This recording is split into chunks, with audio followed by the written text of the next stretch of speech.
O desafio da comunicação da OAB Santos continua enfrentar a pandemia, superar a pandemia e levar até você as novidades que acontecem no meio jurídico, nos meios judiciais e dentro do trabalho da própria OAB, sem esquecer das representações mais importantes.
Vou conversar agora com a nossa secretária-geral, nosso motor da OAB, doutora Tânia Machado de Sá. Nós vamos conversar sobre essas questões, talvez o triênio mais difícil à frente da OAB, que a doutora Tânia passou, ela que é a nossa, está de longa data aqui, ela se confunde com a história da subseção de Santos, mas nunca enfrentou, acho que todos nós, mas especialmente a diretoria, especificamente a doutora Tânia, nunca enfrentou uma situação tão complexa como foi esse triênio em razão da pandemia e até em razão do socorro à classe. E a gente vai conversar aqui com a doutora Tânia sobre essas questões aí, o que foi feito, o que não foi feito. Eu também gosto muito de você, Sérgio. Bom, gente, a Secretaria-Geral, dentro de uma subseção, é aquela que registra tudo que ocorre aqui dentro. Tudo passa pela Secretaria-Geral. Né? Então, a nossa foi muito acionada, né, nesse triênio, especificamente nos anos 20 e 21. Nós temos registro e controle de tudo que foi feito nesse triênio. A primeira coisa que eu queria exaltar e enaltecer é o nosso corpo de funcionários, certo? Eu não canso de falar do nosso corpo de funcionários. Todos eles atuam direto nos departamentos, avaliação que sai, que vocês sabem que sai regularmente, né, em todas as nossas atividades, inclusive no atendimento ao advogado, bate sempre acima de 98%. Né? São vários departamentos que nós temos aqui. Quem não conhece a OAB Santos não tem ideia do tamanho da nossa subseção, né? Ela é referência dentro do Estado e até fora dele, porque nós já recebemos a visita de alguns presidentes do Conselho Federal, né? E eles passaram para a gente essa impressão. Olha, vocês são conhecidos, sim. Quando a gente interage com outras seccionais, a gente também tem esse conhecimento, essa ideia, né? Então, nós estamos chegando à marca, para vocês terem ideia, de 9.000 inscritos. Isto sem o último exame de ordem, que agora que eles estão se inscrevendo, que concentrou, né, a segunda fase por força da pandemia, certo? Então, nós estamos recebendo agora uns inscritos. Então, nós vamos passar os 9.000. Para você ter ideia, Campinas, que é 3 vezes o tamanho de Santos, em termos de habitantes, tem 14.000. Nós já estamos chegando, vamos passar os 9.000 inscritos. Sem contar que a gente absorve muita coisa de toda a Baixada Santista. Também da Baixada, é verdade. Não, mas eu estou falando que inscritos aqui, na nossa subseção, nós estamos realmente com quase 9.000. Então eu digo o tamanho da nossa subseção. Nós temos 3 casas da cidadania, certo? Um centro de esporte e lazer. Nós temos várias salas de fórum, todas equipadas com computadores e laptops. Tudo isso exige um bom atendimento, um bom serviço a ser prestado. Eu, Sérgio, não canso de afirmar que o nosso maior cliente é o advogado. Tudo é feito para os advogados. Aliás, a entidade, a OAB, nós só existimos porque existe a classe dos advogados. Portanto, há que ser prestado um bom serviço, há que ser tudo direcionado à classe. Doutora né? Tânia, eu até conversei com o doutor Rafael Meirelles, nosso tesoureiro aqui, que a OAB, em razão da dimensão do quadro de advogados, isso não é uma empresa. É uma empresa. E ela é uma empresa com seus serviços, com uma abrangência enorme, mas nunca esquecendo do que é o mais importante, suas prerrogativas. Então, às vezes, a OAB tem que chutar o pé na porta, e isso no bom sentido, mas para se fazer forte, se prevalecer junto à estrutura toda do judiciário. E aí a subseção de Santos sempre teve ali na vanguarda, sempre teve... Só para te completar, nós somos pioneiros aqui na criação do escritório compartilhado, que hoje é muito solicitado pelos advogados. Nossa, nós temos as videoaudiências, certo? Salas próprias. Nós temos o CAD, Centro de Apoio Digital, que quando foi criado na outra gestão foi justamente quando entrou plenamente a ideia do processo digital. Tudo era digital e muitos advogados não tinham conhecimento como trabalhar isso. Nós criamos o CAD com computadores, com funcionários treinados para poder dar essa informação, esse suporte ao advogado. E ele persiste até hoje, está bem arrumadinho, com agendamento, para não ter problema, para atender todo mundo. Aqui nós não temos preferências. Aqui todos os advogados merecem igualmente a mesma atenção. Nós temos também muitos departamentos. O último agora é o setor de digitalização, que está na Casa 2. Está trabalhando com 2 funcionários e um estagiário, porque ele atende de forma gratuita esse serviço de transformar processos físicos em digital, né? Que é muito importante. Então, isso também está indo a todo vapor, tem um volume imenso. Sem falar nas reformas que foram feitas, né? Isso, mas isso tem muita coisa ainda, né? Que a gente tem aqui, que na medida do possível, a gente vai mostrar. Você me conhece, sou dirigente da Ordem há muitos anos e tenho visto e tenho certeza que para dirigir a OAB, enquanto diretor executivo, enquanto membro de uma diretoria, você tem que ter disponibilidade de tempo, né? Tem que estar à testa, não digo todo dia, porque somos profissionais, vivemos da nossa profissão, somos voluntários aqui, não ganhamos nada, né? Mas ele tem que estar presente. Por quê? Porque somos responsáveis. Responsáveis têm uma responsabilidade, então não basta só ter vontade, não basta só ter entusiasmo. Realmente tem que ter essa dedicação, esse senso de responsabilidade, certo? Somos todos uma diretoria e essa diretoria tem que estar atenta à prestação de um bom atendimento, né? Tudo aquilo que diz respeito ao advogado. E aí, lembrando que você disse, principalmente as prerrogativas, certo? A prerrogativa é o nosso carro-chefe e eu digo sempre, a prerrogativa é o carro-chefe e a ética é a bandeira do advogado. Sim, e até porque, doutora Tânia, aqui o programa atinge muita gente, sim. Não é só o advogado que assiste. E quando você tem uma advocacia forte, você tem uma prestação jurisdicional, uma prestação de serviço muito boa à população. E a sociedade, qual é o fim do advogado, que ele trabalha não só para essa remuneração, mas para o equilíbrio da sociedade, ela é bem coberta. É bem coberta. Aí que eu falo. Por isso que a OAB, enquanto entidade, não pode ser entendida ou utilizada como um projeto de poder, certo? Erram aqueles que pensam que a OAB pode ser uma escada para um projeto de poder. Não, é isso que eu acredito, é isso que a nossa diretoria acredita e é isso que nós sempre nos dedicamos enquanto diretores. Ou seja, e quando eu falei em responsabilidade, não podemos esquecer que nós tivemos 2 anos terríveis, que só agora estão melhorando, certo? Dos piores anos de 2000 e agora 2001, que melhora um pouquinho a partir de julho, né? Só um pouquinho, mas foi uma prova de fogo, como se diz, né? O advogado, por exemplo, vou te dar um dos exemplos. A ordem tinha que estar fechada, mas o advogado não trabalha hoje sem o token.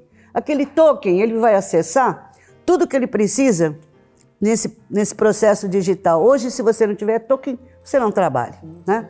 Tivemos, então, um período de OAB fechada, mas nós não interrompemos o serviço. Apesar das portas estarem fechadas, abrimos o departamento de certificação digital com agendamento, intercalando por rodízio as funcionárias, né?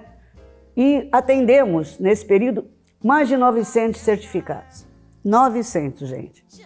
Os pedidos eram muitos, né? Os advogados estavam realmente muito ansiosos para saber o que ia ser feito. E nós aqui dizemos presente.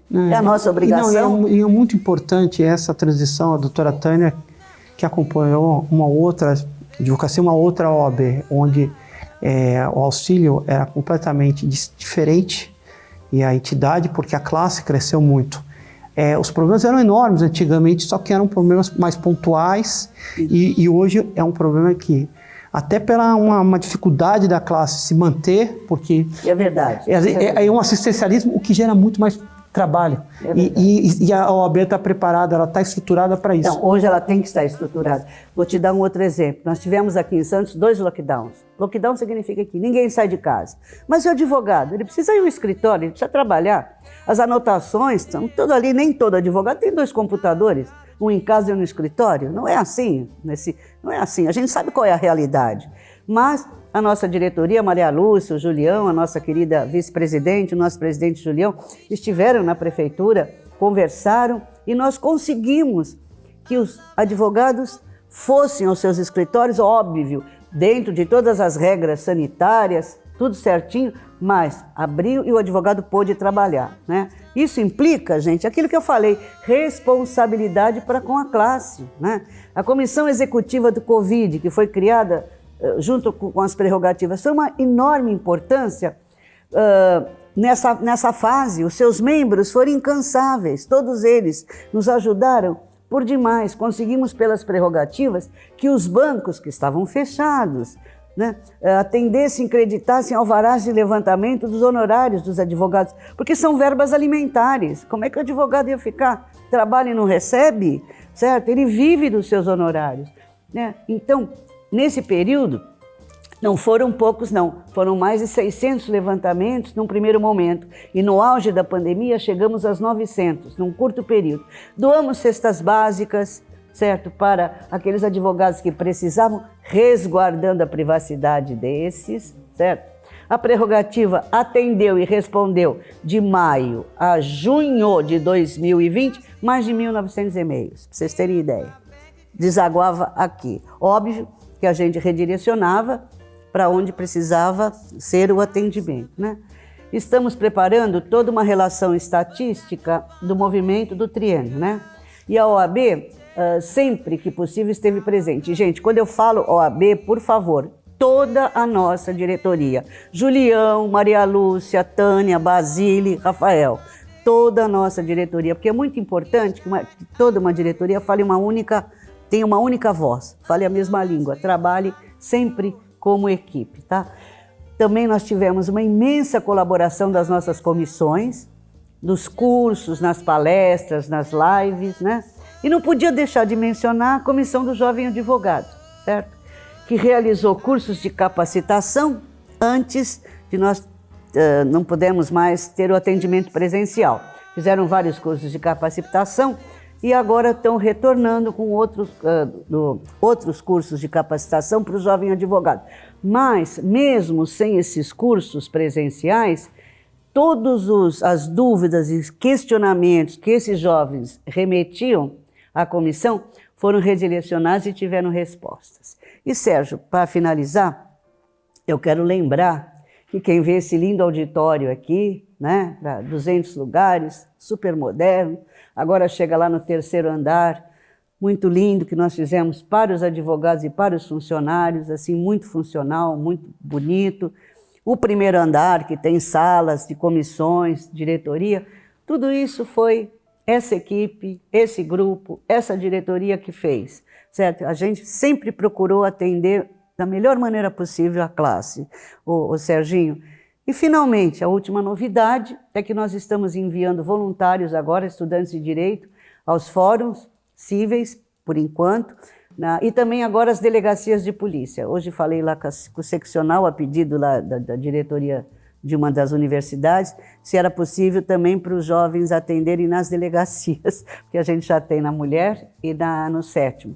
É isso, Sérgio, eu acho que todos nós temos essa missão, certo? De poder continuar a bem servir a classe. É isso que eu acho. Lembrar várias iniciativas importantes ao longo da pandemia que foram feitas, além de palestras que foram online e que expandiram não só o limite territorial da Baixada Santista, mas também houve comunicações com outros estados. Todas as comissões se empenharam para tentar trazer e interagir entre os advogados que lá estavam em casa, né, num momento tão difícil. Outra questão importante que a diretoria sempre teve à frente foi as iniciativas preventivas do câncer, do suicídio, todo o ouro amarelo, rosa, quer dizer, todas aquelas preventivas, aquelas prevenções, vacinações que a diretoria esteve à frente. Então foram todas questões orquestradas, não foram questões que nasceram de um dia para o outro, cada membro da diretoria ficou à frente ou da comissão, então foi tudo orquestrado para servir o advogado e a sociedade, porque a gente sempre, não pense só que vem o advogado aqui, muita gente vem bater na OAB que está sem perdida e é direcionada, encaminhada para que qualquer que seja as suas dúvidas serão dirimidas. Então, é um trabalho árduo que a diretoria tem. A gente poderia ficar falando várias coisas aqui. Eu só quero complementar que nós temos o aplicativo. Gente, baixa esse aplicativo no celular, no computador, ele é sensacional.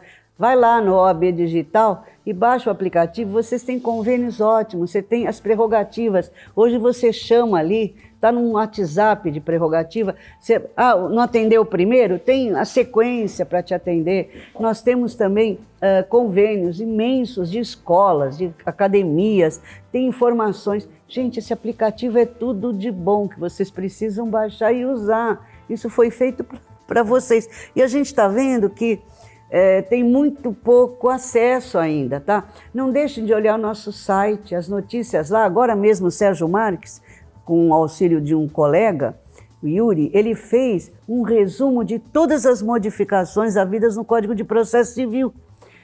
Descreveu cada uma, explicou cada uma. Está lá no site, está no Face, está no Insta, o link. Sim, as redes sociais são importantes, interagem. É isso aí que eu queria dizer, Sérgio. Obrigado pela oportunidade, mas a gente vai fazer um histórico de tudo que essa diretoria fez para divulgar, porque eu acho que merece a classe saber o esforço, porque esses 2 anos eu não quero passar nunca mais na minha vida, como a gente trabalhou, óbvio, que fui eu, a diretoria, as comissões, os funcionários, e eu sou adepta daquela ideia que a união faz a força, porque esse elo aqui é muito forte e não foi quebrado. Eu quero agradecer, doutora Tânia, a doação da diretoria. É um trabalho voluntário. Todos nós temos uma vida profissional e tirando os nossos rendimentos bem longe daqui, óbvio, pelo contrário. E esse trabalho de força visando um bem-estar comum foi trazido pela diretoria cada dia de trabalho, cada saída do seu escritório para estar aqui. Então, cada entrada online, cada dedicação de todos os funcionários que estão atrás da Câmara, do prédio inteiro, todos os funcionários da OAB, que fazem o dia a dia aqui para que possa atingir, para que as pessoas possam ser bem atendidas, porque esse é o objetivo. Então, até em nome aqui do programa, eu quero agradecer a doutora Tânia, a diretoria, pelo empenho. E essas são questões do dia a dia, não são questões inventadas, não. Ninguém tem necessidade disso. Se faz no seu trabalho, na sua ajuda. E você pode sair daqui depois de ter trabalhado sabendo que fez um bom trabalho, que tem um bom legado e auxiliou o próximo. Essa é a ideia. Então eu quero agradecer a doutora Tânia por a presença. Sérgio. Obrigada, Sérgio. Obrigado. Até a próxima. Até a próxima.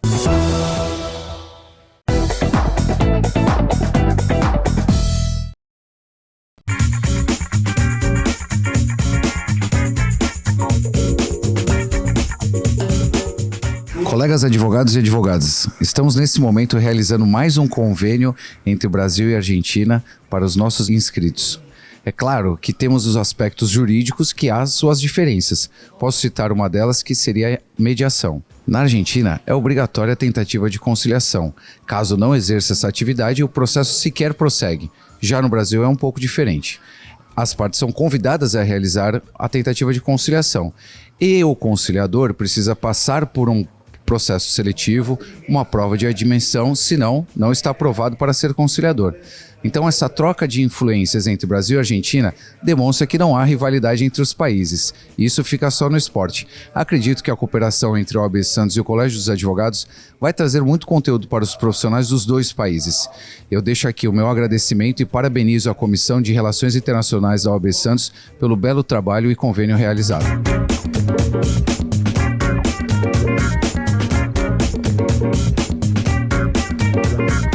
Ah, sim. Para advogado isso não existe. A rivalidade é no futebol. E aqui na OAB Santos nós fizemos hoje uma grande parceria com a Ordem dos Advogados da Argentina, de La Matanza, que foi a fusão, a geminação, como eles dizem lá, entre a união entre os advogados de Santos, do estado de São Paulo, e a OAB da Argentina. Assim vai proporcionar que todos os advogados que necessitem trabalhar ou ter algum serviço na Argentina vão poder ir lá, vão ser recebidos pelos colegas argentinos e podem ter serviços lá. Nós temos feito uma pesquisa e existem muitos brasileiros que advogam na Argentina. Alguns já têm até escritórios no Brasil e na Argentina, como é o caso de o nosso amigo Luciano Benjamin. Ele tem escritório lá, ele é argentino e advoga aqui no Brasil também. E eu gostaria de agradecer muito a participação do nosso amigo Richard Geraldo, que é o presidente da Comissão de Direito Internacional, que tem feito grandes parcerias internacionais, e hoje mais uma que nós estamos concretizando no dia 6 de outubro, que é a união entre Brasil e Argentina. Não é só no Mercosul, mas a OAB. E gostaria de dizer que é a única subseção no Brasil que fez essa parceria. Foi falado, inclusive, pelo Colégio da Argentina, do presidente da OAB Argentina. Gostaria de agradecer minha grande amiga, doutora Sueli Garcês, que é vice-presidente da Comissão de Direito Internacional, que também, além de falar muito bem um castelhano, ela fez a nossa tradução e foi uma das mentoras desse progresso entre o Brasil e a Argentina. E eu gostaria de agradecer também a toda a nossa subseção e disponibilizar que quem precisar de alguma coisa entre Brasil e Argentina, já de agora, e que será assinado novamente no dia 26 de novembro, a grande parceria internacional. Muito obrigado a todos, e em nome da subseção de Santos, e agradecer a parceria com a Argentina. Muito obrigado.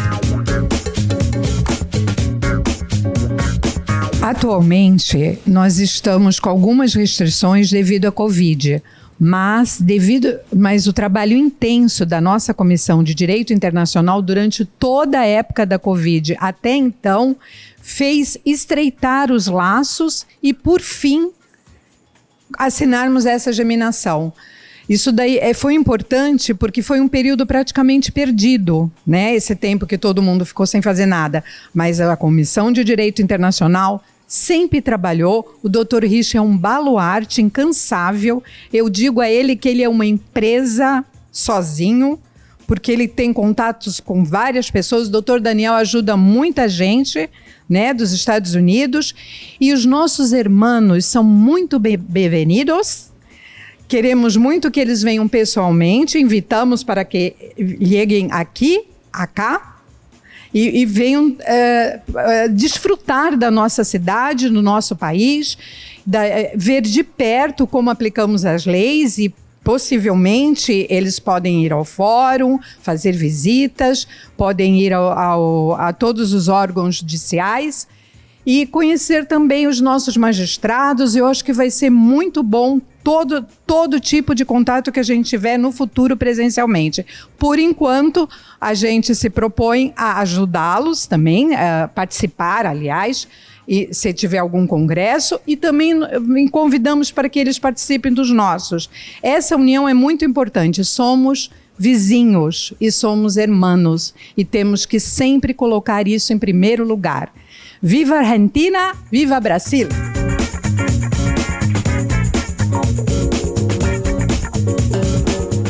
É uma oportunidade única essa germinação. Nós começamos em 2019 com Guimarães em Portugal.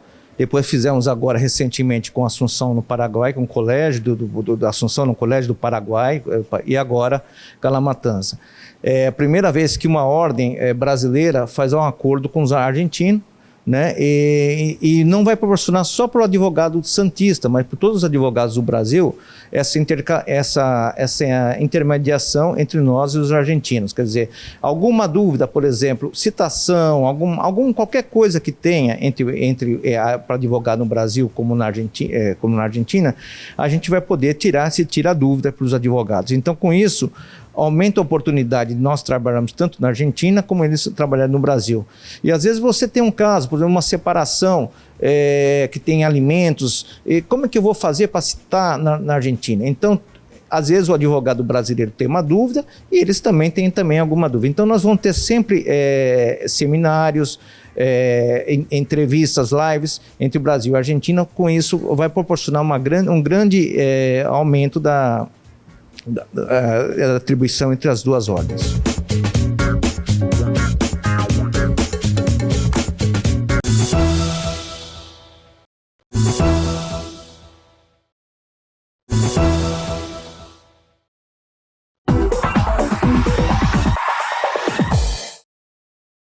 O meio ambiente. O meio ambiente hoje, recentemente, é um epicentro da discussão mundial. Recentemente tivemos aqui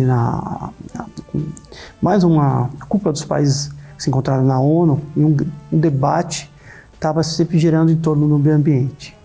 O meio ambiente aqui no Brasil, a legislação é ampla, positiva, mas ela é recente, 1988, e o artigo 225, por mais que seja amplo e a legislação comece a discorrer dele, ele ainda é ineficaz. E algumas questões em torno do meio ambiente, seja poluente ou seja maléfica ao ser humano, vão brotando. E na entrevista de hoje, eu vou conversar com o Dr. Paulo Ferraz, que trouxe uma questão muito importante, algo ligado ao mercúrio. O mercúrio, que já é condenado, colocado em águas, poluir os peixes, hoje chega também à boca do ser humano. E o Dr. Paulo vai conversar com a gente. Doutor, é um prazer tê-la aqui. Prazer é meu. Boa tarde a todos. Nós vamos conversar aqui sobre as questões que extrapolam, como a gente comentou, sobre questões poluentes, e são várias essas questões, mas a questão específica do mercúrio, eu lembro que um tempo atrás ele era colocado nos mares, havia dos peixes e tudo mais, havia uma poluição e não, além da poluição, havia também malefícios ao ser humano. E aí nós tivemos algum simpósio internacional que eu gostaria que você falasse também sobre a questão ligada à questão dos dentistas. Perfeito. Na verdade, esse problema da contaminação por mercúrio nas águas, nos peixes, continua. Isso continua. Infelizmente, ainda existe, né?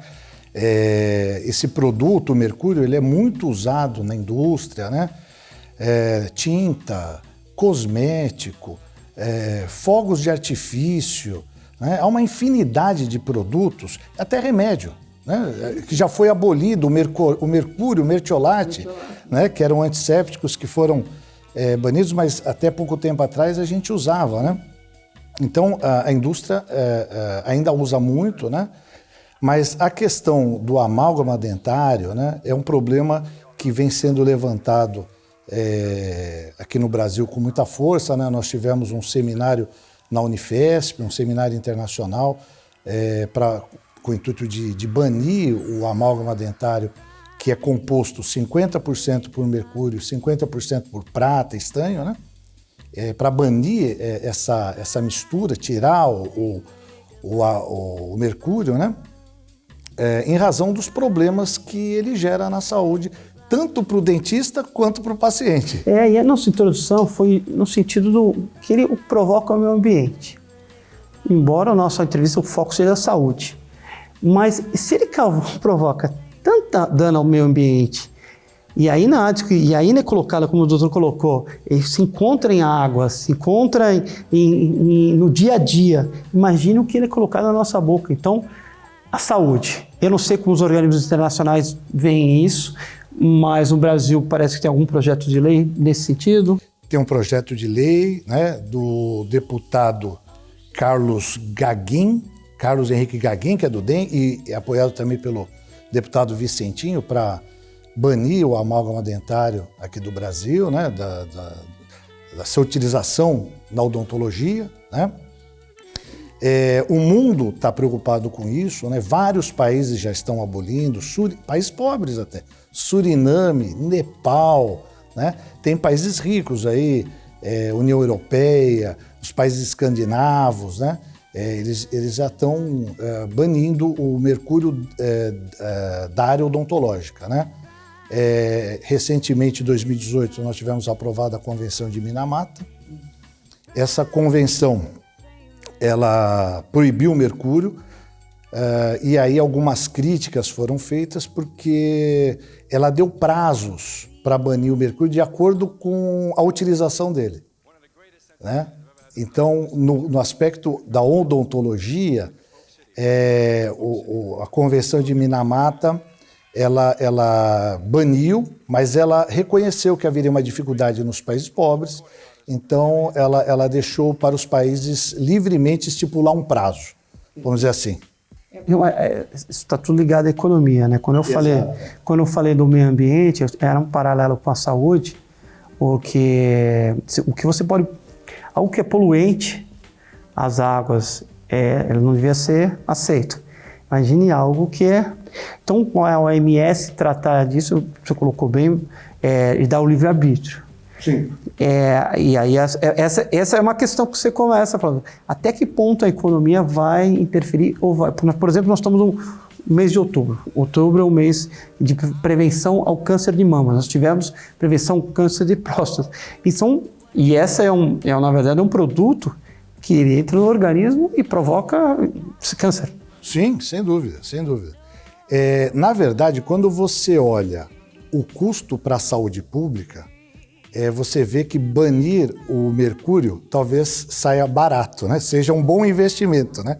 Porque você evita uma série de doenças, não é só o câncer é uma das, né? Uma das graves doenças que o mercúrio traz, né? Mas o mercúrio está associado até a autismo, problemas neurológicos, né? O mercúrio teve o seu protagonismo, né? Com aquele problema em Minamata, no Japão, na Baía de Minamata, né? Exato, que gerou até a chamada doença de Minamata, que eram doenças gravíssimas, neurológicas gravíssimas, né? Eu que me recordo, a gente nos reportamos. É uma questão porque nós temos aí legislações internacionais, nós estamos falando de um produto que é utilizado no mundo todo. Então, a Organização Internacional do Trabalho tinha que se manifestar porque os dentistas estão ali, e não só os dentistas, mas também as pessoas que trabalham para a produção do mercúrio. Aí nós temos uma questão aí num profissional liberal com os dentistas que se manuseiam. Você tem aqui as pessoas, quer dizer, você tem todos os organismos ali, você fala, bom, alguém é atingido por isso. E por que não se toma? Há quanto tempo tem esse problema? Faz tempo, né? Há muito tempo. Há muito tempo, né? O amálgama é um produto utilizado, né? Quem é um pouquinho mais velho, né? As obturações todas, né? E hoje ainda você vê dentista, já tem dentista utilizando outros produtos, né? Substituindo. Mas ainda é muito utilizado, principalmente na rede pública, né? Esse é o produto carro-chefe, né? Esse é um grande problema, né? E tem dentista, por exemplo, eu já tenho grupo de dentista me procurando para entrar com ação, já tive pessoas, consumidores aí, né, desse serviço também questionando sobre a possibilidade de entrar com ação, né, contra a Anvisa, né? E existe essa possibilidade, hoje existe, porque hoje você tem uma regra, que é uma convenção internacional que o Brasil é signatário, que proíbe, né? E muito embora ainda seja autorizado pela Anvisa, essa convenção ela reconhece que causa problema à saúde. Então, E nós temos aí esse projeto de lei, que provavelmente é ligado até à odontologia, né? Isso. São dois deputados ligados à comissão da odontologia dentro do Senado. Perfeito. Então a gente tem algo específico de um produto que como a gente colocou desde o início, é um produto que traz malefícios para o meio ambiente e para a saúde. Então, para tudo. E nós temos um caso específico onde provavelmente vai chover ação e o projeto tem tudo para prosperar, porque você tem regras da Anvisa que impedem, e isso para o mercado, o advogado que está assistindo, realmente ele tem que ficar atento, porque os dentistas vieram procurar, né? E nesse projeto ele acaba vedando, ou ele acaba falando dos malefícios e assim, como é que ele procede? Então, esse projeto de lei, na parte da justificativa, ele dá uma aula sobre o problema, né? Mas o projeto em si, ele dá um prazo de 3 anos aí para que todos os dentistas deixem de utilizar, né? E é importante a gente entender, né, que essa é uma questão de saúde pública, né? É uma questão de saúde pública, né? Nós estamos aqui evitando que pessoas morram, que pessoas fiquem doentes, né? Hoje com o conhecimento, a gente não pode mais aceitar um tipo de permissão, né, que as pessoas fiquem doentes, né? Isso me faz lembrar, é interessante, o ganhador do Prêmio Nobel de Química foi o sujeito que criou o DDT. Né? Hoje o DDT também está banido, né? E o sujeito ganhou o Prêmio Nobel, isso na década de 50, né? Foi usado na Guerra do Vietnã, eles davam flit, né? Então, quer dizer, hoje está banido, né? Quer dizer, não tem mais justificativa, né, para a gente continuar. O que me suscita é uma dúvida. Será que teríamos prazo prescricional para os dentistas se comprovado uma doença em razão da utilização desse mecanismo? Ou era uma prática no mercado e, olha, faz parte para ações indenizatórias pensando nisso, né? Porque se havia uma negação da Anvisa, seria contra os produtores, a União? Como a gente faria isso, né? Eu entendo que a partir de 2018, a partir desse momento, quando o Brasil assinou essa convenção, né, isso virou força de lei, né, muito embora a convenção ela não dê prazo, né, ela diz, olha, não tem prazo para retirar o mercúrio, mas a convenção é muito clara no sentido de que isso tem que ser banido, porque faz mal, né? E a Anvisa, ela mesmo ciente disso, ela permite, tendo hoje material que pode ser substituído com facilidade, né? Nós temos aí cerâmica, composito, tem vários materiais que poderiam substituir e mesmo assim ela não toma uma providência dessa, eu realmente não entendo a justificativa, né? Eu sei que alguns produtos, a Anvisa diz que que tem mercúrio, ela não proíbe porque ela entende que seria um mal necessário. Entre tirar o produto, o mercúrio, e deixar ele no produto, a gente ainda precisaria dele, né? Para a rede pública, por exemplo, o quanto encareceria, não atenderia todo mundo e aí ficaria muito difícil. Quer dizer, tudo envolve economia, o mundo se envolve em razão do dinheiro. Não? Sim. Desde o início dele, as composições, eu lembro por exemplo, o amianto para construção de telhas e tudo mais. E o amianto foi foi vetado, mas durante muito tempo se utilizou essa telha de amianto porque era mais barato e se vendeu muito. E até que ponto a pessoa, olha, eu peguei câncer, quem manuseava, quem estava... era mais barato, as pessoas precisavam construir casa. Quer dizer, tudo é uma questão que se você botar numa balança, num país em desenvolvimento, como é o nosso caso, eternamente em desenvolvimento, tem essas questões. É verdade, né? É verdade e esse cálculo é um cálculo difícil de fazer. Mas eu entendo que hoje, né, pela quantidade de exposição às substâncias químicas, né, a quantidade de doenças que nós estamos expostos, né, em razão dessas substâncias, isso está começando a encarecer o sistema público. O sistema público está começando a ficar sobrecarregado de tantas doenças, né? Então, talvez hoje, né, esse aspecto econômico seja sopesado, né, pelo custo dessas doenças no serviço público, não só no serviço público, né, mas benefício previdenciário, pessoas que deixam de trabalhar, que ficam doentes. Afeta a vida econômica diretamente. De maneira geral, né? Então, eu acredito, assim como o cigarro. O cigarro foi esse o cálculo que eles fizeram, né? Eles pegaram, colocaram no papel e falaram quanto que dá de carga tributária? Tantos milhões. Quanto nós gastamos com doenças relacionadas ao cigarro? É mais. Então, vamos proibir. Nunca imaginamos que pudesse ter um decréscimo tão grande de consumidores do cigarro. Sim. Se imaginar os anos 80 e anteriormente, mas ali era uma religião o cigarro. Sim. Eu tinha propaganda com esportista. Todos eram esportistas da Hollywood. Não é? Posso até falar porque e hoje dificilmente vê a marca de cigarro, a Souza Cruz, né, que compunha todos os cigarros, se utilizavam de sucesso. Isso. E isso daí deixou hoje não é mais parte do nosso dia a dia. Não, é até hoje recriminado, né? Você fuma, a pessoa olha torto, tem lugar para fumante, separado longe, né? Quando tem, né? As gerações vão deixando de usar o cigarro e tudo mais. Mas o que me chama a atenção, até por uma questão jurídica, é como a gente poderia imaginar, você colocou bem, a partir de 2018, então você tem um pontapé de aceitação, entrada do tratado, a assinação do tratado, a aceitação, que entrou como lei, agora então a gente tem um pontapé, perfeito, para a prescrição. Mas e os danos causados para quem atuou por muito tempo? Seria uma questão bem complexa para a gente ver, olha, eu fiquei doente por utilizar o mercúrio dentro do meu consultório 15, 20 anos. E aí, é uma construção toda. Eu tenho direito à indenização? Não tenho.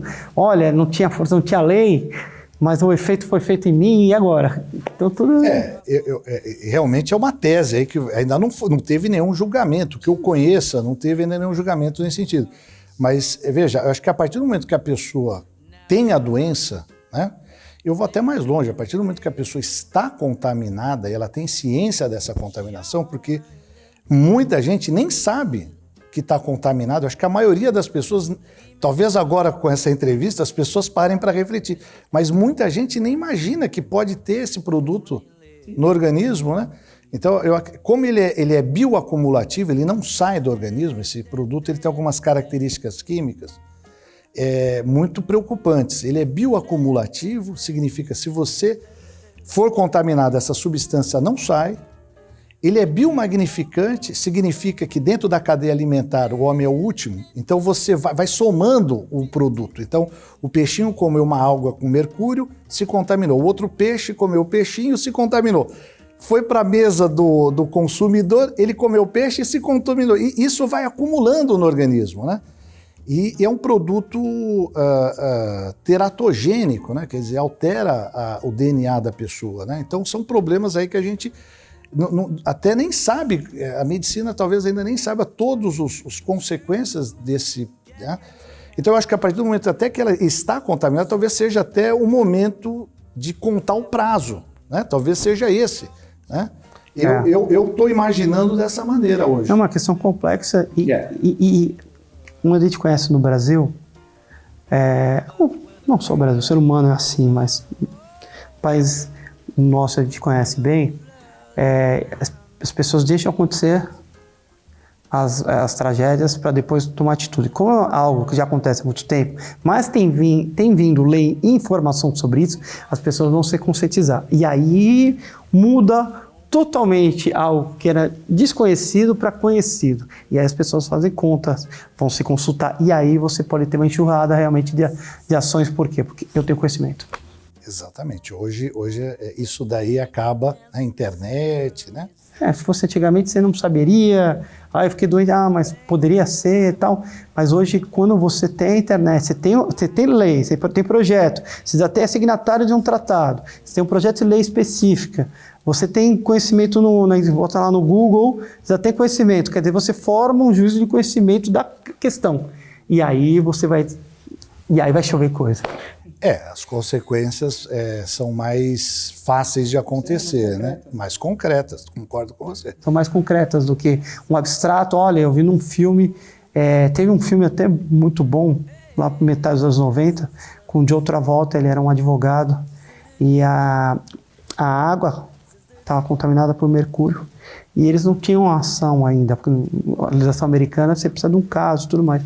E aí houve essa contaminação toda, e aí ele conseguiu comprovar, fazer um nexo causal. Também teve outro filme também, esse John Travolta foi um caso real, que depois teve com a Julia Roberts. Eric Brockovich também é real, também houve uma questão de corrupção, 2 casos que foram para o cinema também e demonstraram, e as pessoas foram indenizadas em razão disso. Então, só para demonstrar que o mercúrio é algo que não é hoje que existe, mas em casos concretos no Brasil você não tem jurisprudência, você não tem nada sobre isso formado. Não. De mercúrio, não. De mercúrio, nós ainda estamos, principalmente com relação à amálgama dentário, né? Que é algo que as pessoas, né, acham que coloca no dente e acabou, né? E não é isso, né? Porque o risco do amálgama dentário na boca, né? Isso é interessante. Como é que você se contamina com ele, né? Pelo atrito do dente com os alimentos, né? Existe uma vaporização, né? E aí você respira esse vapor, que é diário, que a gente está todo dia tendo essa contaminação. E o dentista, além disso, né? Ele tem, na hora que ele vai colocar o mercúrio no amalgamador, né? Ele também vaporiza, né? Então, um dos lugares mais perigosos para ir, né? É a clínica dentária. A gente acabou falando sobre o tema no geral, mas aí, os 2 projetos que estão tramitando são exclusivamente ligados à amálgama dentária, ligados à odontologia, à nossa saúde bucal e os prejuízos que o mercúrio faz. É que ele faz tanto mal em tantas outras abrangências, em outras áreas, que a gente acaba falando em volta, porque é bom essa conscientização também, mas o tema aqui central sempre foi aqui a amálgama dentária, que também vai servir de parâmetros aí para as pessoas tomarem, tanto seja o profissional da odontologia como o consumidor no todo, tomarem já precauções aí para que não possa, e também o colega advogado saber como ele vai se direcionar, como ele vai se posicionar, né? Sim, não, você está coberto de razão, né? A gente está falando aqui de um tipo de contaminação, né? Mas isso envolve outros também, né? O problema, a saúde humana, não é só dessa substância, né? A partir da Segunda Guerra Mundial, o número de substâncias químicas que o ser humano passou a ficar exposto é algo brutal, né? O mercúrio mesmo, no último século, aumentou 500% a utilização dele, né? Então, nós estamos expostos a essa substância cada dia mais, né? E o ser humano não brinca em serviço, porque a Primeira Guerra Mundial, então, foi uma guerra química, por incrível que pareça, que as pessoas andavam daqui, de uma trincheira a outra, demoravam dias. E os caras jogavam gás de mostarda, e uma guerra do Vietnã, que também foi muito utilizada, mas a Primeira Guerra Mundial foi muito, depois tivemos a Segunda Guerra numa parte da guerra também. Quer dizer, enfim, o ser humano também se utiliza disso, ainda mais em guerra, tudo em volta do poder e da economia. A gente vai rodar, e as pessoas são sacrificadas em razão da economia. Tem até uma expressão que hoje os ambientalistas usam, né? Um assunto que é a necroeconomia, né? A necroeconomia, que é a economia feita para dar lucro desconsiderando a vida, né? Quer dizer, algo... detalhe a vida. Exatamente. Infelizmente, o nosso tempo está acabando aqui. Eu quero agradecer ao Dr. Paulo pela brilhante explicação para a gente de algo tão importante, que eu tenho certeza que o telespectador aqui se valeu muito da explicação, porque São coisas que a gente nem imagina, que fazem toda a diferença quando você vai procurar a causa de uma doença, às vezes. Muito obrigado, doutor, pela Prazer foi meu. pela entrevista. Fico à disposição. Então.